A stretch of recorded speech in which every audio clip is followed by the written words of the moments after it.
Hello student, स्वागत है आपका हमारे एग्जाम वाइब के ऑनलाइन प्लेटफॉर्म पे। कैसे हैं आप सब लोग? और उम्मीद है कि आप सब लोगों की पढ़ाई अच्छी चल रही होगी। सो स्टूडेंट्स, आज हम हमारी मध्य प्रदेश की जो आपने देखा है श्रृंखला चल रही है, जिसमें हमने मध्य प्रदेश का गठन कंप्लीट करा, मध्य प्रदेश के पठार कंप्लीट करे, मध्य प्रदेश का एक सामान्य परिचय देखा। आज हम हमारे 4th चैप्टर पे आ गए हैं, जिस चैप्टर का नाम है क्या? मध्य प्रदेश की जलवायु। मध्य प्रदेश की जलवायु।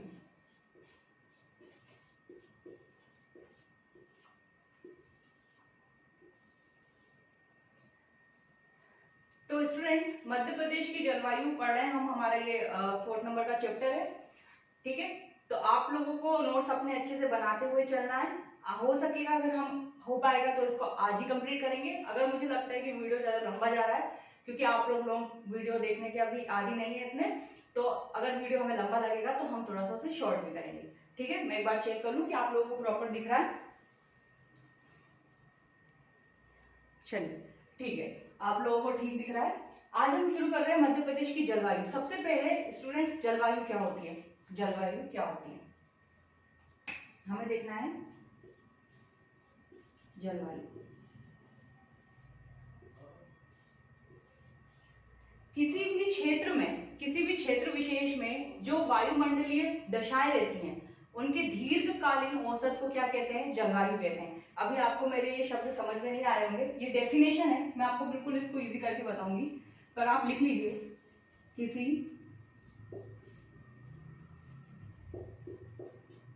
क्षेत्र विशेष में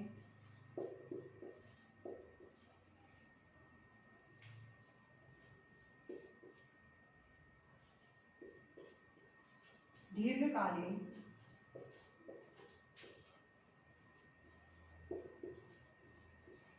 वायुमंडलीय दशाओं के औसत को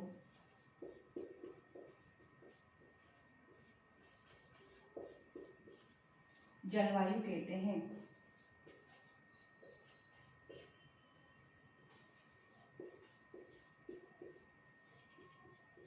ठीक है, क्षेत्र विशेष से आपको समझ में आ गया होगा। कोई एक बड़ा क्षेत्र ले सकते हैं, कोई भी क्षेत्र हो सकता है। जैसे हम मध्य प्रदेश की पढ़ रहे हैं तो हम मध्य प्रदेश का बोल सकते हैं, ठीक है। क्षेत्र विशेष में दीर्घकालीन मतलब छोटे समय के लिए नहीं। स्टूडेंट्स, आप ये समझो, जो जो मतलब वायुमंडलीय दशाएं अल्पकाल में परिवर्तित होती हैं, है ना, यानी कि शॉर्ट टर्म में चेंज होती हैं, उन्हें हम बोलते हैं क्या? मौसम। ठीक है, आपने देखा होगा मौसम बदल जाता है, ठीक है, गाने भी सुने होंगे आपने, है ना। चलिए, इसलिए बोलते हैं मौसम की तरह मत बदलना, क्योंकि मौसम बदल जाते हैं जल्दी। ठीक, वायुमंडलीय दशाएं अगर दीर्घकालीन तक अगर वही मौसम लंबे टाइम तक बना रहे तो उसे हम क्या कहते हैं? उसको हम जलवायु कहते हैं, ठीक है। अब आपके दिमाग में एक क्वेश्चन आ रहा होगा, मैडम ये वायुमंडलीय दशाएं क्या है? वायुमंडलीय दशाओं में हम देख लेते हैं ये वायुमंडलीय दशाएं क्या है।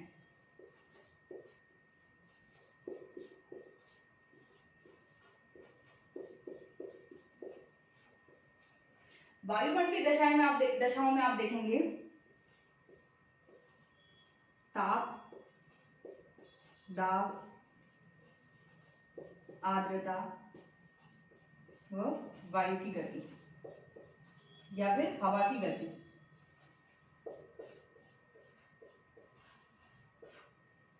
ठीक है, वायुमंडलीय दशाओं से हमारा तात्पर्य क्या है? ताप, दाब, आर्द्रता, मतलब वहां पर कितना टेम्परेचर है, वहां पे प्रेशर कितना है ना, आर्द्रता कितनी है, वायु की गति कैसी है, ये सब क्या है? वायुमंडलीय दशा है।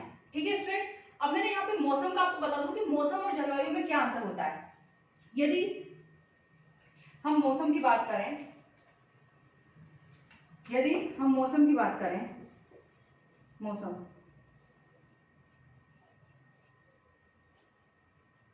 मौसम अल्पकालीन वायुमंडलीय दशाओं को मौसम कहते हैं।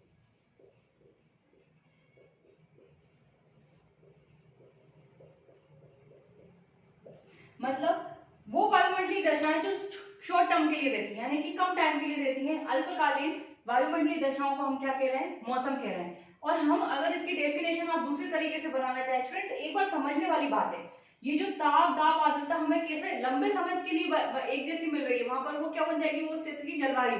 जैसे आपने देखा होगा कि मध्य प्रदेश की जलवायु कैसी है, कब उसमें वर्षा होती है, कब गर्मी पड़ती है, इस हिसाब से हमने 3 ऋतु में बांट रखी है। ठीक है, तो ये देखिए देखेंगे आप, अगर हमें दूसरी डेफिनेशन बनानी हो तो हम ये बोलेंगे किसी क्षेत्र विशेष में दीर्घकालीन मौसम के औसत को क्या बोल सकते हैं, जलवायु बोल सकते हैं, क्योंकि दीर्घकालीन जो एक जैसा मौसम बना हुआ है, ठीक है, उसे हम क्या बोलेंगे, जलवायु। तो ये डेफिनेशन है, आप किसी भी रूप में आप देख सकते हैं। आप ये समझ गए कि मौसम क्या होता है, शॉर्ट टर्म के लिए जो वायुमंडलीय दशाएं बनती हैं वो क्या होता है, मौसम होता है, और जो दीर्घकालीन जो बना रहता है उसे हम क्या बोलेंगे, उसे हम जलवायु कहते हैं। वायुमंडलीय दशा आपको पता चल रही है, टेम्परेचर एक पर्टिकुलर, जब तक उस टेम्परेचर में कोई बदलाव जल्दी जल्दी नहीं आ रहा है, लॉन्ग टर्म के लिए वही टेम्परेचर एक जैसा बना हुआ है, तो हम क्या बोलेंगे, इधर का टेम्परेचर इतना होता है, इधर की वायुमंडलीय दशाएं इस तरीके की बनी हुई है, तो ये जलवायु है। ठीक है, अब यदि हम मध्य प्रदेश की बात करें तो मध्य प्रदेश की जलवायु कैसी है, प्रश्न में पूछा जाता है, तो हम मध्य प्रदेश के लिए क्या लिखते हैं, आप लोग चाहें तो इसका स्क्रीनशॉट ले लीजिए। ठीक है,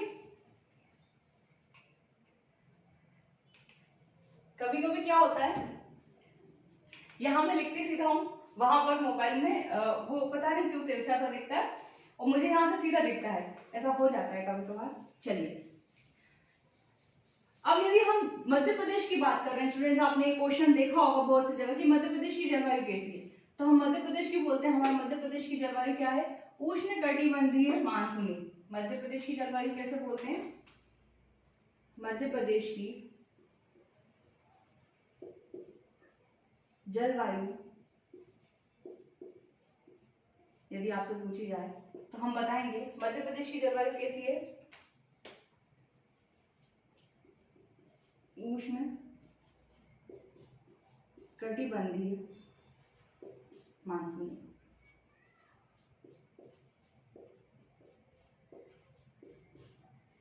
ठीक है, मध्य प्रदेश की जलवायु कैसी है, उष्ण कटिबंधीय मानसूनी। अभी हम क्लियर कर लेते हैं कि उष्ण कटिबंध क्या है।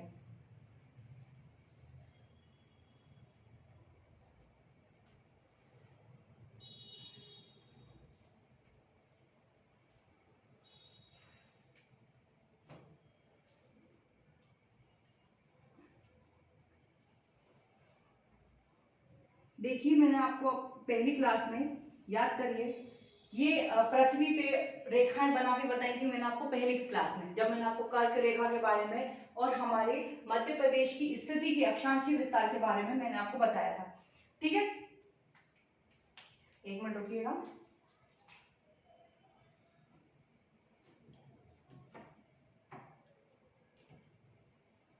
चलिए, तो मैंने ये रेखाएं आपको बताई थी, इस बीच वाली रेखा को हमने बोला था भूमध्य रेखा,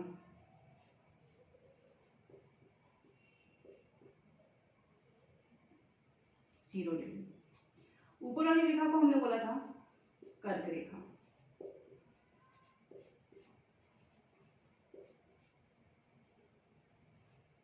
नीचे वाली रेखा को हमने बोला था मकर रेखा।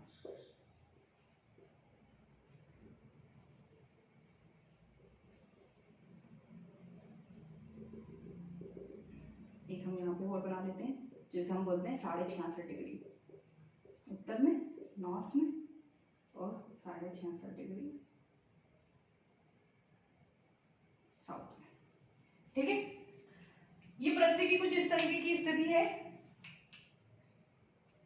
चलिए, तो हम ये देखेंगे, ये जो भूमध्य रेखा है, भूमध्य रेखा मैंने आप लोगों को बताया था कि ये जो भूमध्य रेखा है 0 डिग्री वाली, इससे हम ऊपर की तरफ 23.5 डिग्री मूव करेंगे तो हमें कौन सी रेखा मिलेगी, कर्क रेखा, और ऐसे ही हम साउथ में जाएंगे तो हमें मकर रेखा मिलेगी। ऐसे ही यहाँ आर्कटिक व्रत मिलते हैं हमें 66.5 डिग्री पे। अब हमें देखना है कि ये जो भूमध्य रेखा के आसपास का ये क्षेत्र रहता है, यहाँ कैसी जलवायु रहती है, उष्ण कटिबंध। ये कैसा कटिबंध है, उष्ण कटिबंध है, उष्ण कटिबंध। ये है शीतोष्ण कटिबंध।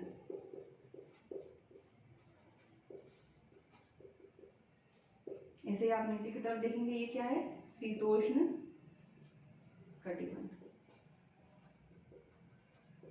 66 से, इसको मैं मिलाई दूं तो आपको बहुत अच्छे से समझ में आएगा।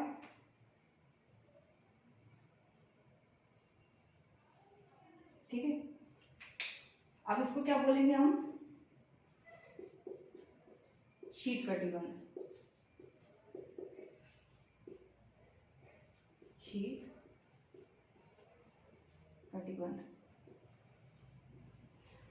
स्टूडेंट्स, मैंने आपको बताया था कि जो सूर्य है उसकी स्थिति कर्क रेखा और मकर रेखा के बीच में ही बनी रहती है पूरे वर्ष भर, यानी कि ये जो क्षेत्र है ये हमेशा कैसा रहेगा, उष्ण कटिबंध। क्यों बोल रहे हैं, क्योंकि ये हमेशा सूर्य के यहाँ पे ये वाला पार्ट सामने आता रहेगा या ये, यानी कि सूर्य इजी एक वर्ष में इस पे ही मूव करेगा। इसलिए हम क्या बोलते हैं, यहाँ पर नॉर्मली इतनी सर्दी नहीं पाई जाती, गर्मी पाई जाती है। ठीक है, तो ये कैसे हो गए, उष्ण कटिबंध वाले क्षेत्र हो गए। और आपको पता है कि ये कहां तक जा रहा है, 23.5 डिग्री कर्क रेखा तक।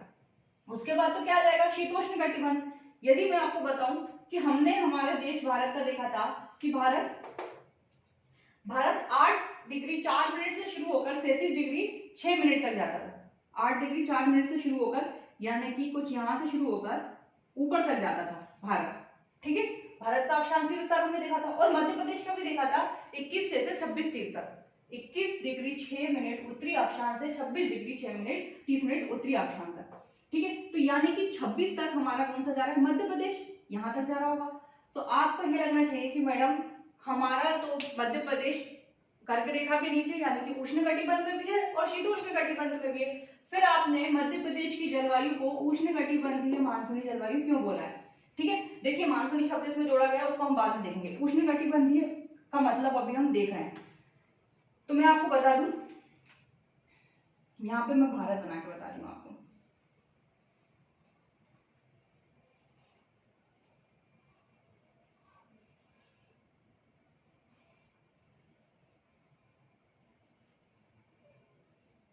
ठीक है, ये भारत है हमारा, देखो मैं आप लोगों को दिख रहा है। हाँ, क्या हो जाता है, बोर्ड बड़ा है और यहाँ पे मैं अकेले शूट करती हूँ, तो फिर मुझे ऐसा लग रहा था कि कहीं ऐसा ना हो कि मैं बोर्ड के बाहर चला जाए और आप लोगों को दिखे ना, इसलिए मुझे चेक करना पड़ रहा है। ठीक है, चलिए, तो हम ये देख रहे हैं भारत की स्थिति। भारत में आपने ये देखा होगा, ये भारत है और यही हम मध्य प्रदेश को भी बना लेते हैं, भारत के बिल्कुल बीचों बीच में।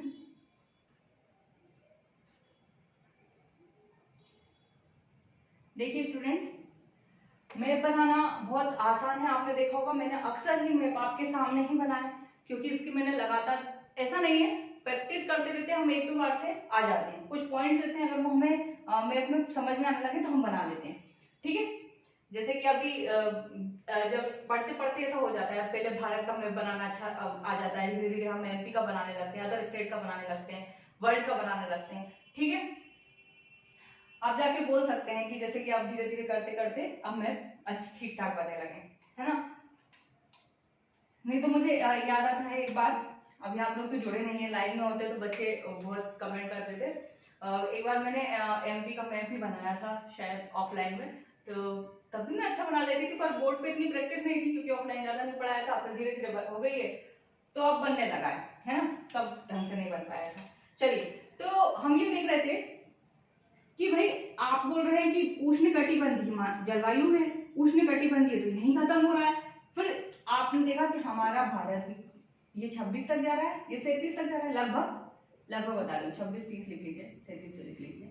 ठीक है, तो ये कैसे उष्ण कटिबंधीय हुआ, ये तो शीतोष्ण कटिबंधीय होना चाहिए। शीतोष्ण कटिबंध का मतलब ये है कि जितनी भूमध्य रेखा से दूरी उतना क्या, सूर्य से भी सूर्य का प्रकाश उतना कम मिलेगा, यानी कि यहाँ पर क्या है, शीत मतलब सर्दी पड़नी चाहिए, भयंकर सर्दी होती है, पता है। शीतोष्ण कटिबंध वाले इस एरिया में मतलब सर्दियों के मौसम में अच्छी खासी सर्दी पड़ती है। लेकिन आपको पता है कि यदि आप इस रीजन की बात करें तो क्या हिमालय का विस्तार है, आप देखेंगे तीन श्रेणी के रूप में बताया, यहाँ पर क्या पाया जाता है स्टूडेंट्स, हिमालय पर्वत पाया जाता है, द ग्रेट हिमालय।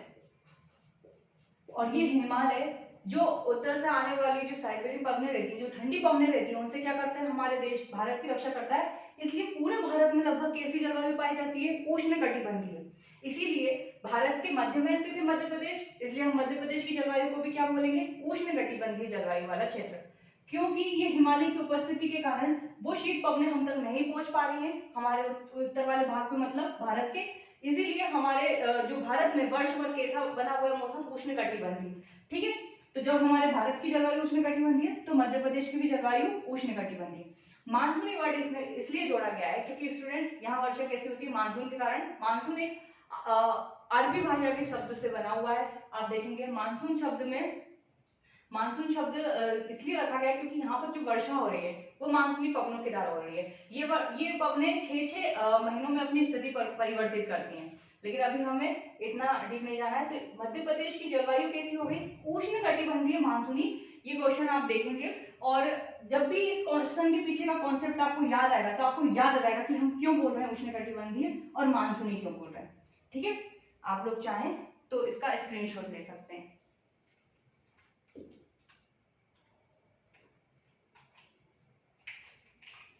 ठीक है, आप लोग इसका स्क्रीनशॉट ले लीजिए।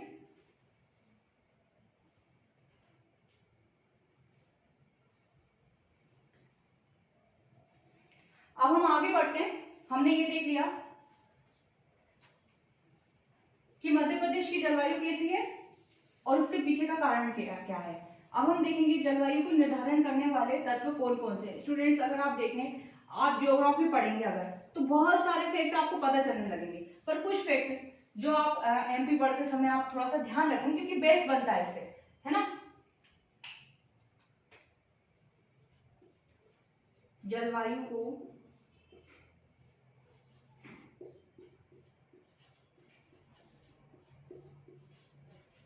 प्रभावित करने वाले कारक।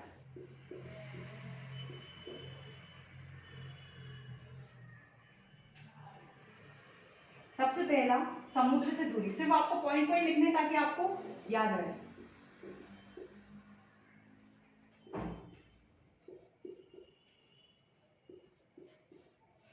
समुद्र से दूरी, स्टूडेंट समुद्र से दूरी आपको पता होगा, अगर समुद्र है तो समुद्र में क्या रहता है कि ना तो ज्यादा ठंडी पड़ती है ना ज्यादा गर्मी पड़ती है ना। अगर गर्मी है तो नॉर्मल रहेगी। तो ये आपको पता है समुद्र से दूरी का इफेक्ट पड़ता है। दूसरा आप देखेंगे, पहले आप लोग लिख लीजिए फिर मैं आपको थोड़ा थोड़ा समझा दूंगी। भूमध्य रेखा से दूरी, ठीक है, समुद्र से दूरी, भूमध्य रेखा से दूरी। तीसरा आप देखेंगे कर्क रेखा। कर्क रेखा वाला कारण अभी आप लोग समझ ही चुके हैं। चौथा आप देखेंगे पर्वतों की स्थिति।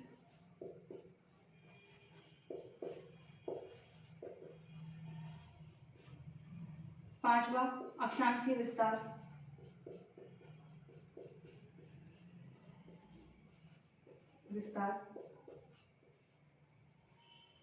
इतना आप स्क्रीनशॉट लेंगे।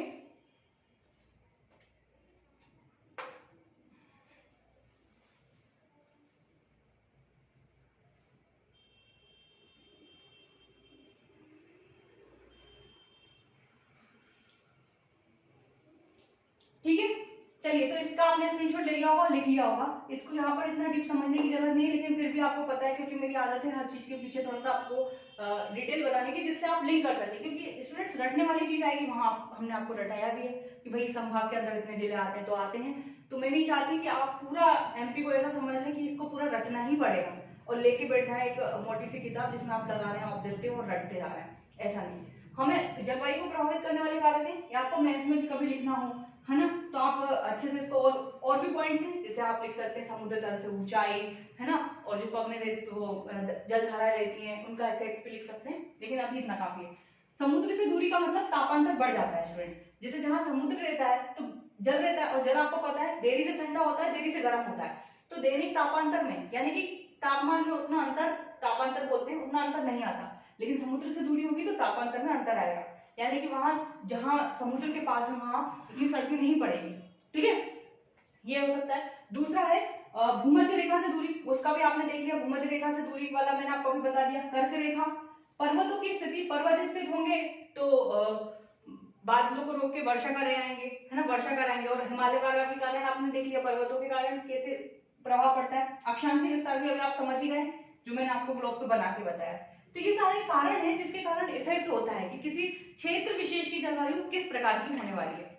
ठीक है, चलिए अब हम आगे बढ़ते हैं। तो आपने देखा मध्य प्रदेश की जलवायु, मैंने आपको पूरा बता दिया कि किस जलवायु को प्रभावित करने वाले कारक क्या हैं। अब हम थोड़ी सी पृथ्वी की स्थिति देखेंगे जिससे हमें ये क्लियर हो जाए कि पृथ्वी पे मौसम किस तरीके से ऋतुएं चेंज हो रही है थोड़ा सा। फिर उसके बाद हम देख लेंगे कि जलवायु के आधार पे मध्य प्रदेश को कितने भागों में विभाजित किया गया है और मध्य प्रदेश में ग्रीष्म और वर्षा ऋतु का कैसा क्रम है, क्या होता है। ठीक है, तो सबसे पहले आपको समझना बहुत जरूरी है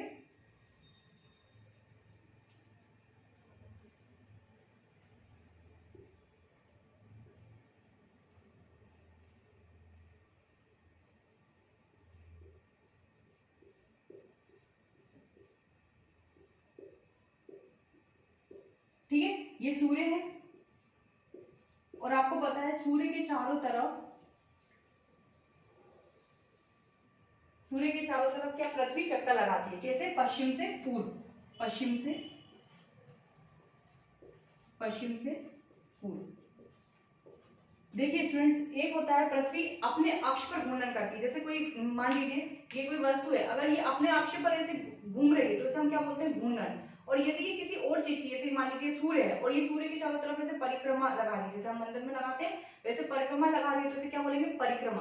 तो पृथ्वी जो है वो सूर्य के, हम घूर्णन की बात नहीं कर रहे हैं, घूर्णन करने से पृथ्वी के घूर्णन होने से आपको पता है क्या होता है, दिन और रात परिवर्तन होता है। लेकिन पृथ्वी के परिक्रमण करने से क्या होता है, ऋतुओं में परिवर्तन होता है, मौसम में परिवर्तन होता है। ठीक है, अपने अक्ष पर घूर्णन कर रही है तो उससे क्या हो रहा है, दिन रात हो रहा है। लेकिन हमें क्या देखना है, हमें परिक्रमण देखना है पृथ्वी का। तो मैं पृथ्वी की 4 स्थिति बता रही हूं, थोड़ा छोटा हो गया है, आपको दिखेगा नहीं।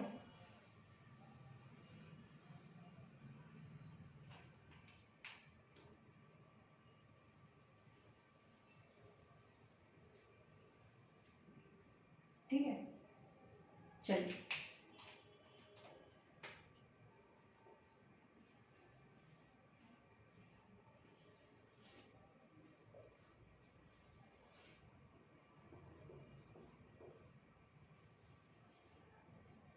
ये पृथ्वी की हम 4 स्थिति की गणना कर रहे हैं। पहले हम देख रहे हैं, बिल्कुल हमने इनकी रेखाएं खींचने, पहले तो ये हमने देखा था 0 डिग्री, ये 23 डिग्री, 23.5 डिग्री, और ये 0 डिग्री,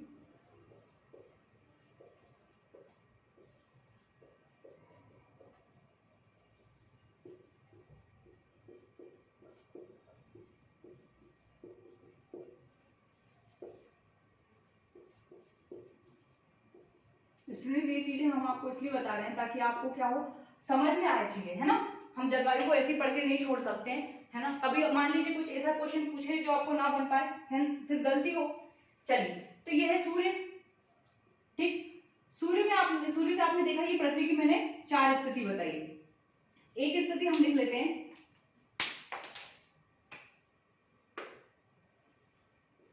21 मार्च,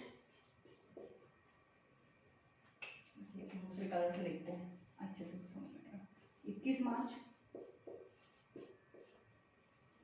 21 जून, 23 सितंबर और 22 दिसंबर। ठीक है, चलो, तो ये 4 स्थिति हम देखने वाले हैं। इन दिन पृथ्वी की क्या स्थिति रहती है। देखिए स्टूडेंट्स, जब सूर्य की लंबवत किरणें किस पर पड़ेगी, भूमध्य रेखा पर, यानी सूर्य की लंबवत किरणें किस पर पड़ रही है, भूमध्य रेखा पर, वो स्थिति है हमारी 21 मार्च वाली। ठीक है, इसे हम बोलते हैं बसंत विषुव, क्योंकि आपको पता है भूमध्य रेखा को विषुवत रेखा भी बोलते हैं, बसंत विषुव। ठीक है, इस दिन क्या होता है, 21 मार्च वाले दिन सूर्य की लंबवत किरणें कहां पर पड़ेंगी, लंबवत किरणें पड़ती है भूमध्य रेखा पर। ठीक है, भूमध्य रेखा पर जब लंबवत किरणें पड़ती है स्टूडेंट्स, तो जो ये उष्णकटिबंधीय वाले आपके जो क्षेत्र हैं, कर्क रेखा और मकर रेखा तक, इसमें क्या होता है, दिन रात बराबर होते हैं, दिन और रात बराबर होते हैं। 21 मार्च वाली स्थिति है।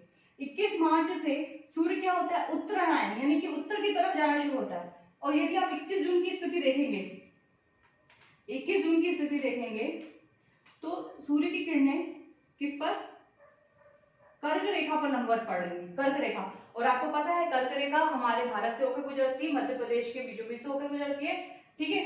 तो इस समय यहाँ पर क्या होगी, गर्मी वाला मौसम होगा ना भाई, सूर्य की लंबवत किरणें कहाँ पर आ रही है, कर्क रेखा पर। और इसके अपोजिट क्या होगा, जो नॉर्थ वाला एरिया, साउथ वाला एरिया होगा, ये मकर रेखा वाला, नीचे की तरफ जो मकर रेखा वाला एरिया होगा, वहां क्या पड़ रही होगी, वहां सर्दी पड़ने लगी होगी, ठीक है। तो 21 जून को क्या होता है, इसका मतलब उत्तर, जो हमारा उत्तर वाला भाग है ना, हमारा जो नॉर्दर्न हेमिस्फीयर है, उत्तरी गोलार्ध का ये सबसे बड़ा दिन होगा। क्या होगा, उत्तरी गोलार्ध का, टेंशन नहीं रहा है, 21 जून का दिन उत्तरी गोलार्ध का, उत्तरी गोलार्ध का सबसे बड़ा दिन, ठीक है। इसके बाद धीरे धीरे, जैसे कि आपने देखा मार्च से अप्रैल मई जून 3 महीने लगे सूर्य को क्या होने में, कर्क रेखा पे आने में। अब सूर्य क्या होगा, दक्षिण की तरफ जाना शुरू होगा। तो जब ये 0 डिग्री पे यानी फिर से भूमध्य रेखा पे पहुंचेगा, फिर 3 महीने बाद 23 सितंबर का दिन आ जाएगा, और इस दिन सूर्य की किरणें फिर किस पर लंबवत पड़ेंगी, भूमध्य रेखा पर। फिर दिन रात की स्थिति क्या होगी, बराबर होगी, ठीक है। तो ये कौन सा दिन है, 23 सितंबर वाला, ठीक। आपने देखा होगा 23 सितंबर को हमारे यहाँ भी इतनी सितंबर वाले महीने में गर्मी सी आ जाती है फिर से, ठीक है। तो ये बारिश के बाद, तो ये 23 सितंबर को क्या होता है, सूर्य की किरणें फिर लंबवत पड़ती है किस पे, भूमध्य रेखा पर। अब 23 सितंबर से जब सूर्य दक्षिणायन होना चालू हो जाएगा, दक्षिण की तरफ जाना चालू हो जाएगा, तो आप देखेंगे 22 दिसंबर को सूर्य की किरणें कहां पर पड़ रही है, मकर रेखा, मकर रेखा पे लंबवत पड़ रही है। यानी कि जो हमारा दक्षिणी गोलार्ध है उसका सबसे बड़ा दिन किस दिन होगा, 22 दिसंबर का दिन होगा। आपने देखा होगा सर्दी के मौसम में हमारे यहाँ क्या होता है, सूर्य का उदय भी लेट होता है और सूर्य अस्त जल्दी हो जाता है, ठीक है, दिन छोटा हो जाता है। क्यों, क्योंकि सूर्य की लंबवत किरणें कहाँ जा रही है, दक्षिण में जा रही है, मकर रेखा पे लंबवत पड़ रही है। तो इस समय जो दक्षिण वाले क्षेत्र हैं, जैसे आप देखेंगे ऑस्ट्रेलिया या दक्षिण की तरफ जितने भी महाद्वीप हैं, तो उनमें क्या होगा, उनमें गर्मी पड़ेगी। और उसके उल्टा हमारे जो उत्तरी भाग में यानी कि उत्तरी गोलार्ध में जितने भी क्षेत्र आते हैं, वहां क्या पड़ती है, सर्दी पड़ती है। तो ये है हमारी क्या, पृथ्वी के परिक्रमण की स्थिति। और इन सब चीजें आप देख रहे होंगे 3-3 महीने का समय लगता है, ठीक है। तो ये आपको समझना बहुत जरूरी था। इससे आप क्या समझे, इससे आप मौसम के बारे में समझे कि हमारे यहाँ गर्मी और शीत कैसे होती है। इसके आगे की क्लास हम नेक्स्ट क्लास में देखेंगे, जिसके बाद मैं आपको बताऊंगी। आपको ये याद रखना है स्टूडेंट, ये याद रखेंगे तभी आप आगे की क्लास को समझ पाएंगे। इसके बाद हम देखेंगे पृथ्वी पे, मतलब हमारे पृथ्वी के जो ये परिक्रमण के कारण, ठीक है, जो परिवर्तन हो रहा है ऋतुओं का, उसके कारण मानसून की उत्पत्ति कैसे होती है और हमारे फिर वर्षा देखेंगे, ठीक है। तो ये लिंक है एक दूसरे से, है ना। तो चलिए, तो आपको क्या करना है, इसका स्क्रीनशॉट कर लेना है। अभी अगर हम लंबे गए तो ज्यादा लंबी क्लास हो जाएगी, ठीक है। इतनी ही मिनट, इतनी ही लगभग इतनी क्लास और बची है, हम आधा आ चुके हैं, आधा हम नेक्स्ट में करेंगे, ठीक है। तो आपको ये वीडियो कैसा लगा, आपको लाइक करना है, शेयर करना है, सब्सक्राइब करना है। Thank you.